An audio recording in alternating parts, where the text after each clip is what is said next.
Day 6 of hand அதில் காலைல ஜிம்முக்கு போயிட்டு வந்தோடனே வீட்டில் பார்த்தா மொத்த பாலையும் தயிராக மாற்றிட்டு இருந்தாங்க நேற்றே. அதனால நம்மளுக்கு ஒரு வேலை வச்சிட்டாங்க. இது மேலே இருக்கிற இந்த தயிர் மேலே இருக்கிற ஏடெல்லாம் எடுக்கணுன்ட்டு உட்காந்து அதை எடுக்க ஆரம்பிச்சிட்டேன். அதுக்கப்புறமா இந்த சின்ன கரண்டி மாதிரி கொடுத்துட்டு நம்மளை கடையை சொல்லிட்டாங்க.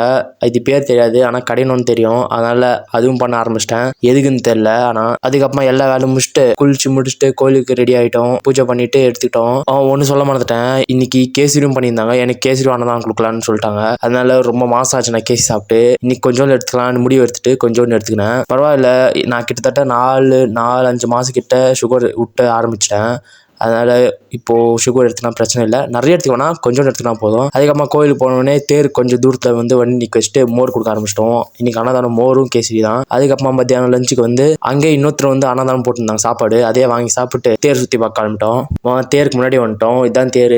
யாரை கும்பிடணுமோ இங்கே கும்பிட்டுக்குங்க. இது வள்ளிமலை தேர். வள்ளிமலை இருக்குல்ல, அது சுற்றி வரும். கிட்டத்தட்ட 3 days 3 or 4 days எனக்கு சரியா தெரியாது. அத்தனை நாள் போகும். இது அங்கதான் வந்துடுவோம். நாங்கள் எல்லாம் லாஸ்ட் டேக்கு வந்தோம். அதுக்கப்புறமா நான் இந்த சின்ன துப்பாக்கி பார்த்தேன்.